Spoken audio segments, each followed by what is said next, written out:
జై హింద్ కమాండోస్. చాలామంది బ్రదర్స్ నాకు కామెంట్ రూపంలో అడగడం జరిగింది, అన్న నాకు బీఎస్ఎఫ్ వచ్చింది, బీఎస్ఎఫ్ గురించి ఒక వీడియో చేయండి అన్న అనేసి. బీఎస్ఎఫ్ అంటే బార్డర్ సెక్యూరిటీ ఫోర్స్, అందులోనే మీనింగ్ ఉంది బ్రదర్.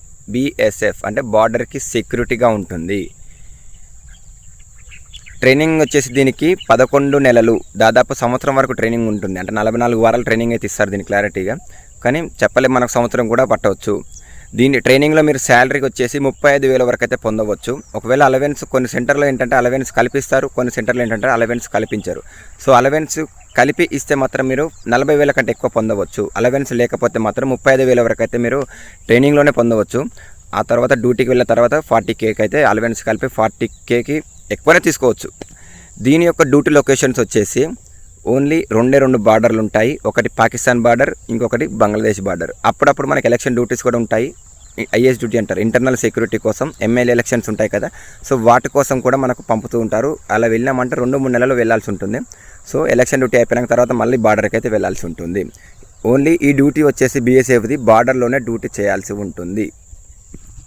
శాలరీ విషయానికి వచ్చేసి డ్యూటీ ఎక్కిన తర్వాత మీకు అలవెన్స్తో కలిపి 45,000, దాదాపు 45,000 వరకు అయితే పొందవచ్చు. కొన్ని లొకేషన్స్ ఏంటంటే అలవెన్స్ రిస్క్ అలవెన్స్ ఎక్కువ ఉంటుంది. ఏదైతే డ్యూటీ రిస్క్ ఉన్న దగ్గర అలవెన్స్ ఎక్కువగా ఉంటుంది, ఏదైతే రిస్క్ తక్కువ ఉన్న దగ్గర అలవెన్స్ అనేది తక్కువగా ఉంటుంది. అలవెన్స్ అంటే మీకు అర్థం కావడం అనేది శాలరీ. ఏదైతే మనం రిస్క్ ఉన్న డ్యూటీలో ఏదైతే చేస్తున్నాం కదా, ఇప్పుడు జమ్మూ కాశ్మీర్లో చాలా రిస్క్ ఉంటుంది అంటారు. సో అలాంటి లొకేషన్లో పడ్డప్పుడు ఏంటంటే మనకు శాలరీ ఎక్కువగా ఉంటుంది. సో నార్మల్ ఏరియాకి వచ్చినప్పుడు ఏంటంటే శాలరీ అనేది తక్కువగా ఉంటుంది. అది మనం డ్యూటీ చేసే లొకేషన్ బట్టి అయితే శాలరీ అనేది రావడం జరుగుతుంది. ఇంకొకటి లీవుల విషయానికి వచ్చేసరికి, సెలవుల విషయానికి వచ్చేసరికి దీనికి 75 రోజులు లీవులు మాత్రం ఉంటాయండి. 60 రోజులు ఈఎల్ అంటే ఎర్న్ లీవ్స్ ఉంటాయి, 15 రోజులు క్యాజువల్ లీవ్స్ ఉంటాయి. ఇవి మనం సంవత్సరానికి తీసుకోవచ్చు. 3 సార్లు లేదా 4 సార్లు ఏమైనా ఎమర్జెన్సీ ఉంటే మాత్రం ఎమ్మటే ఇవ్వడం అయితే జరుగుతుంది. దాదాపు అయితే మనం నార్మల్గా అయితే 3 సార్లు అయితే లీవ్ అయితే ఇవ్వడం జరుగుతుంది. ఓన్లీ 75 రోజులు మాత్రమే. ఈ 100 రోజులు అని చెప్తున్నారు. ఆ 100 రోజులు ఇంకా కన్ఫర్మ్ కాలేదు. కన్ఫర్మ్ అయితే మనకే మంచిది. ఇంకొకటి ఫ్యామిలీ విషయానికి వచ్చేసరికి ఏంటంటే బార్డర్లో అంటే లొకేషన్ బట్టి ఫ్యామిలీని పెట్టుకోవచ్చు. కొన్ని లొకేషన్లో ఏంటంటే రిస్క్ ఏరియా ఉంటుంది అనుకో, రిస్క్ ఏరియాలో మాత్రం ఫ్యామిలీ పెట్టుకోనికి ఛాన్స్ ఉండదు. కొన్ని ఏరియాలో అంటే నార్మల్ ఏరియా ఉంటుంది, నార్మల్లో బార్డర్లో కూడా మనం ఫ్యామిలీ పెట్టుకోనికి మాత్రం ఛాన్స్ ఉంటుంది. అలా అనేసి అన్ని లొకేషన్లో మాత్రం ఫ్యామిలీని పెట్టుకోరాదు, ఇది ఒకసారి గమనించండి. డ్యూటీ లొకేషన్ని బట్టి మనకు ఫ్యామిలీ క్వార్టర్స్ అనేది ఇస్తారు. కొన్ని లొకేషన్లో రిస్క్ ఉంటుంది కాబట్టి ఫ్యామిలీ ఇవ్వరు. నార్మల్ ఏరియాలో మాత్రం మనకి హెడ్ క్వార్టర్లో మనకు క్వార్టర్ ఇస్తారు. క్వార్టర్లో మనకు ఫ్యామిలీని అయితే పెట్టుకోనికి ఛాన్స్ ఉంటుంది. ఇంకొకటి వచ్చేసి డ్యూటీ అవర్స్, డ్యూటీ టైమింగ్స్ ఏంటనేసి డౌట్ రావచ్చు. డ్యూటీ టైమింగ్స్ వచ్చేసి దీనికి 12 గంటలు డ్యూటీ చేయాల్సి ఉంటుందండి. బార్డర్లో 6 గంటలు డ్యూటీ చేశాక మళ్ళీ 6 గంటలు రెస్ట్ ఉంటుంది. మళ్ళీ 6 గంటలు రెస్ట్ అయిపోయిన తర్వాత 6 గంటలు డ్యూటీ ఉంటుంది. అంటే మొత్తం మనకు 24 గంటలలో 12 గంటల డ్యూటీ ఉంటుంది, 12 గంటల రెస్ట్ ఉంటుంది. అది కూడా లొకేషన్ని బట్టి.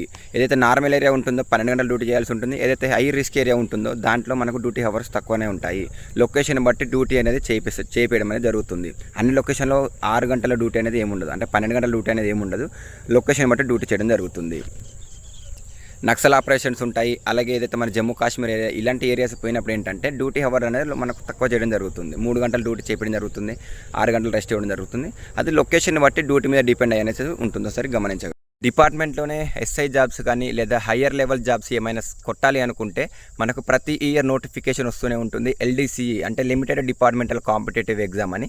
దీనికి 3 ఇయర్ సర్వీస్ ఎక్స్పీరియన్స్ ఉండాలి. 3 ఇయర్ సర్వీస్ ఎక్స్పీరియన్స్ తర్వాత దీనికి మీరు అప్లై చేసుకొని, అలాగే డిగ్రీ క్వాలిఫికేషన్ కూడా ఉండాలి.